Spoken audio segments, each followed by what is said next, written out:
प्रिय विद्यार्थियों, अनिल जज्बाती का प्यार भरा नमस्कार।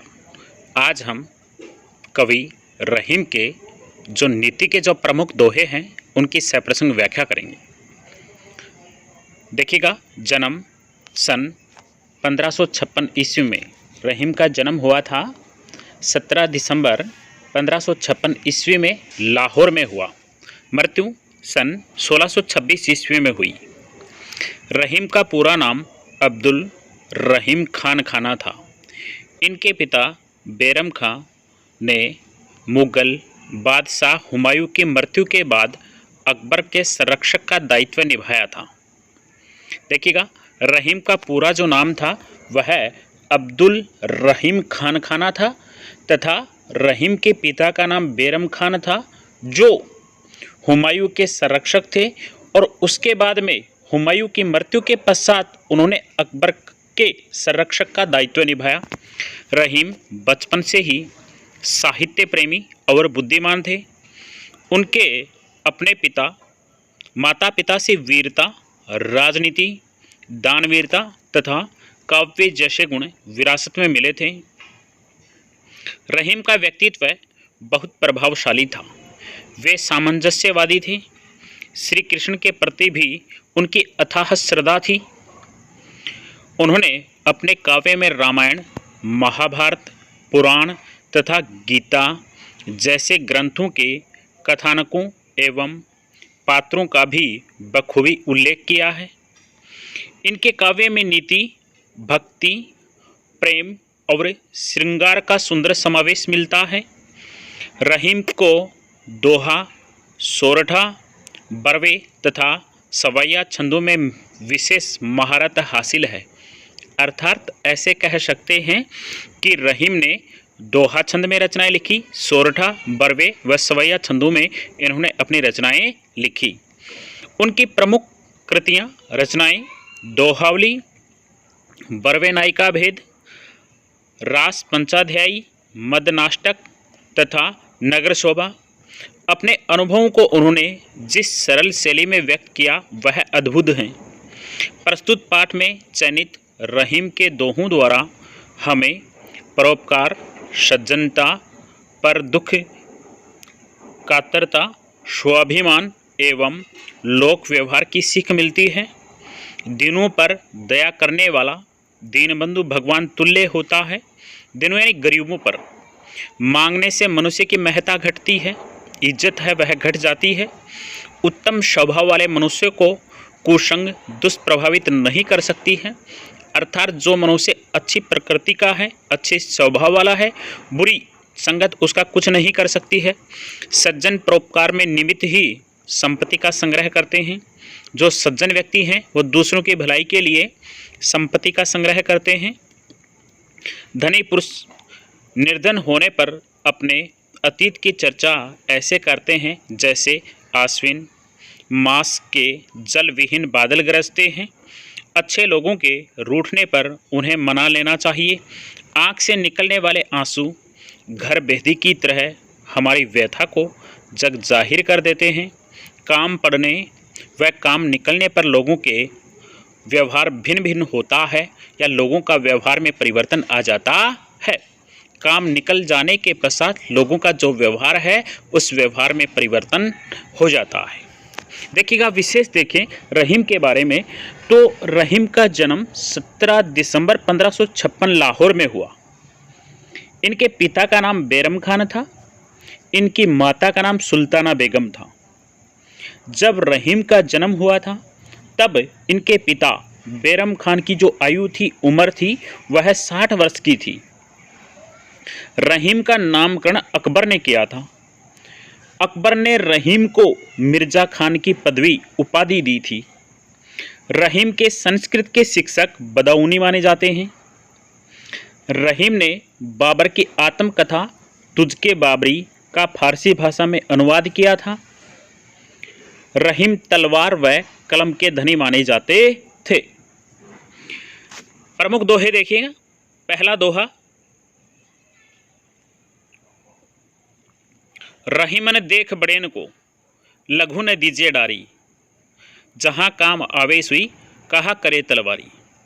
देखिएगा, रहीमन देखी बड़ेन को, देखिए यानी देख करके, रहीमन यानी कवि रहीम जासी, देखिए यानी देख करके, बड़ेन यानी बड़े व्यक्तियों को, लघु छोटे व्यक्तियों को, न दीजिए डारी, डारी यानी त्याग मत देना, जहाँ काम आवे सुई, कहा करे तलवारी, करे यानी कर सकती है तलवारी यानी तलवार। देखिएगा, रहीमन देख बड़ेन को, रहीम दास जी कहना चाह रहे हैं कि रहीमन देख बड़ेन को, जब तुम्हारी जान पहचान बड़ेन यानी बड़े व्यक्तियों से हो जाए, लघु न दीजिए डारी, तब छोटे व्यक्तियों को त्याग मत देना। जब आपकी जान पहचान बड़े व्यक्तियों से हो जाती है, तब आप छोटे व्यक्तियों को त्याग मत देना, क्योंकि जहाँ काम आवे सुई, कहा करे तलवारी, जहाँ पर सुई का कार्य होता है वहाँ पर सुई ही अपना कार्य निभा सकती है, कहा करे तलवारी, वहाँ पर तलवार कुछ नहीं कर सकती है। अर्थात अगर हमारे पैर में कांटा चुभ गया है तो उसे निकालने के लिए हमें सुई का प्रयोग करना पड़ता है, न कि तलवार का। अर्थात रहीम दास जी कहना चाह रहे हैं कि बड़े व्यक्ति का महत्व अपने स्थान पर है और छोटे व्यक्ति का महत्व अपने स्थान पर है।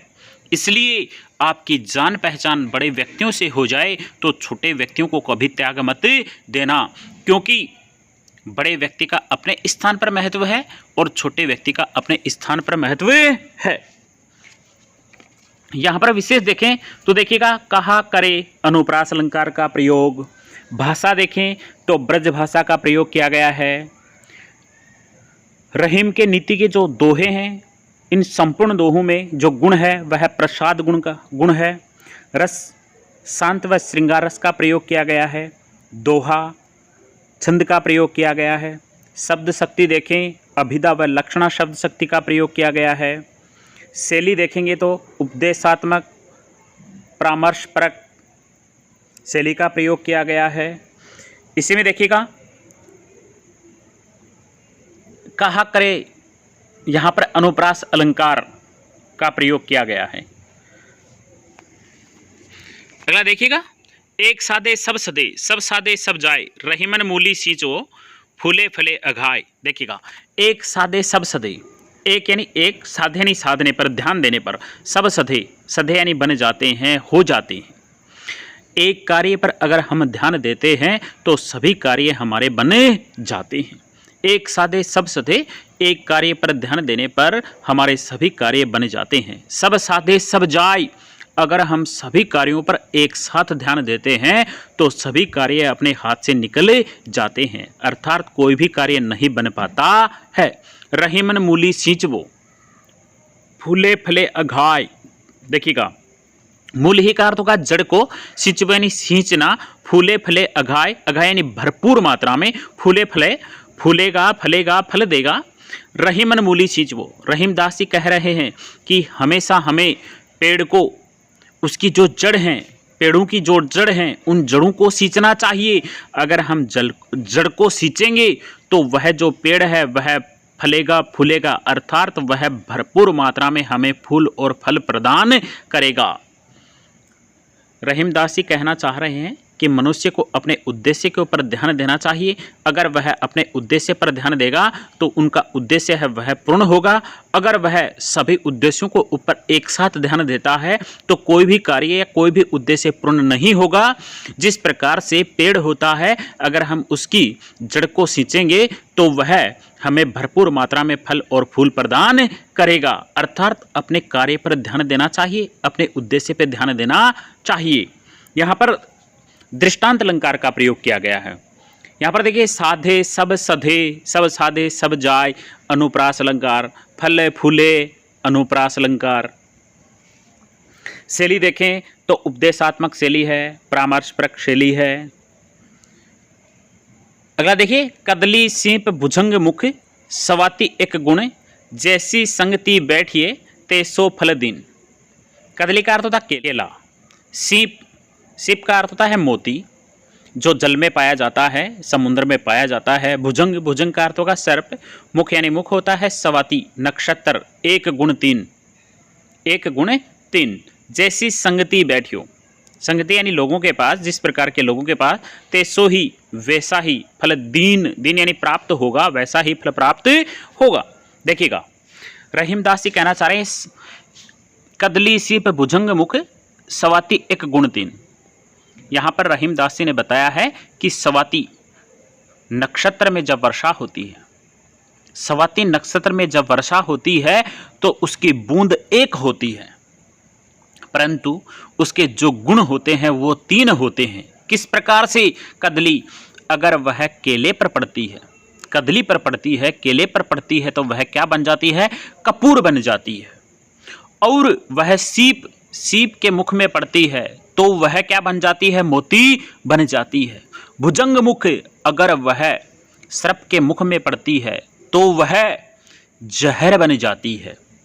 उसी प्रकार से जैसी संगति बैठियो तैसो फल दीन, आप जिस प्रकार के लोगों के पास बैठेंगे वैसा ही फल प्राप्त करेंगे। अर्थात अगर आप अच्छे लोगों के पास बैठेंगे तो आप अच्छा ज्ञान प्राप्त करेंगे और खराब लोगों के पास बैठेंगे तो आप बुरा ही ज्ञान प्राप्त करेंगे, खराब ही ज्ञान प्राप्त करेंगे। अर्थात रहीमदास जी कहना चाह रहे हैं कि आपको सदा अच्छे व्यक्तियों के पास बैठना चाहिए, गुणवान व्यक्तियों के पास बैठना चाहिए। यहां पर देखिएगा भाषा ब्रज भाषा है। यहां पर देखो कदली सीप भुजंग मुख सवाती एक गुण तीन, यहां पर सलेस अलंकार का प्रयोग किया गया है। उसके बाद में देखिएगा दोहे में दृष्टांत अलंकार का प्रयोग किया गया है। शैली व्यंग्यात्मक शैली है। अब आगे देखिए, काज परे कुछ और है, काज सरे कुछ और, रहीमन भंवरी के भय नदी सिरावत मोर। काज परे कुछ और है, काज सरे कुछ और, रहीमन भंवरी के भय नदी सिरावत मोद। काज का अर्थ होगा कार्य, परे यानी पढ़ने पर, कुछ और है, और यानी अलग हो गया। काज यानी कार्य, सरे यानी निकल जाने पर, कुछ और है, व्यवहार अलग हो जाता है। रहीमन भंवरी के भय, भंवरी यानी अग्नि की परिक्रमा। सिरावत का होता है विसर्जित कर देते हैं, बहा देते हैं। मोर का अर्थ होगा मुकुट। देखिएगा, काज परे कुछ और है। अगर किसी व्यक्ति का किसी व्यक्ति से कार्य पड़ता है तो उसका व्यवहार है वह अलग ही होता है। अर्थात कार्य पड़ते समय उसका व्यवहार है वह बहुत प्रेम पूर्वक होता है। काज सरे कुछ और कार्य निकल जाने के पश्चात उसके व्यवहार में परिवर्तन आ जाता है।